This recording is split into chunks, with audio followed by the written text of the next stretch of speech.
Hello and welcome to Sons of Gaia, Episode 2, The Mad God's Rage. Ouranos was a tyrant, a monster of incalculable power and strength. He was the father of titans, progenitor of a line of divine beings that would go on to dominate the universe until the end of time, despite his unfathomably cruel best efforts. This is his story. Ouranos was born of the Earth Mother Gaia, and as soon as he was born, he, through sheer force of will, became the supreme deity, ruling even over the other primordial gods. He and Gaia soon had 6 sons, 3 Cyclops, Brontes, Arges, and Sterapis, and 3 Hecaton Kyries, giant grotesque monsters with 100 hands named Briareus, Cotus, and Gyges. Ouranos was repulsed by what he had created, and so he pushed them back into Gaia's womb. His next 12 children with Gaia were a vast improvement in his eyes.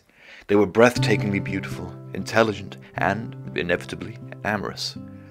He allowed these beings to roam free, the new masters of the earth, and they were known as the Titans.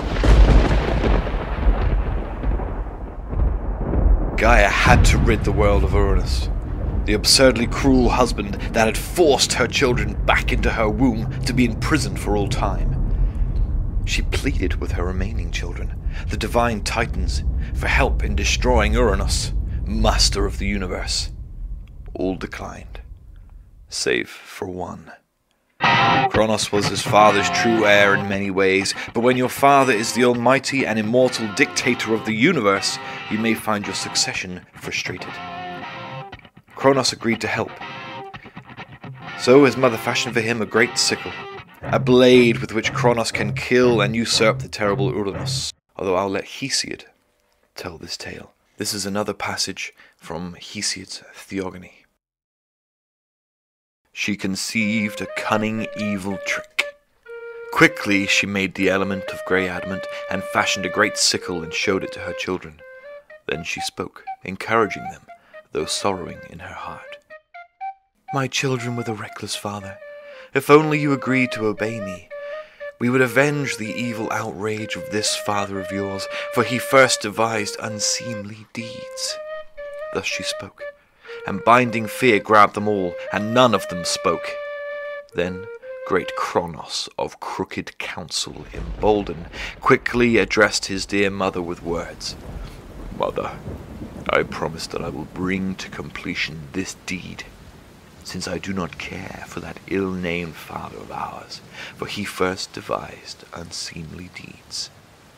Thus he spoke, and monstrous Gaia laughed loudly in her heart. She hid him in an ambush, and placed in his hands a serrated sickle, and apprised him of her whole cunning. Great Ouranos came, bringing the night, and spread out around Gaia, desiring Philotes, and was extended.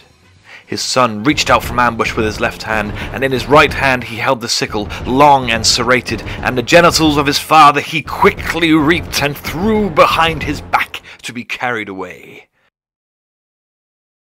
So Kronos has sliced his father's genitals from his body. We then learn that Kronos, rather spitefully if you ask me, throws them into the sea, and various creatures and beings spring forth from the severed member. Ouranos howled and seethed, and in the mad god's rage he bellowed to his treacherous son a prophetic curse. Your sons will betray you, as you have betrayed me.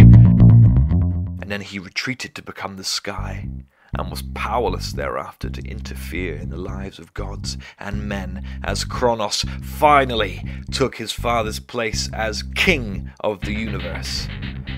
But as we will see next time, the depths of Kronos' cruelty and depravity rivaled even that of his father's. Thank you so much for listening. I hope you enjoyed that.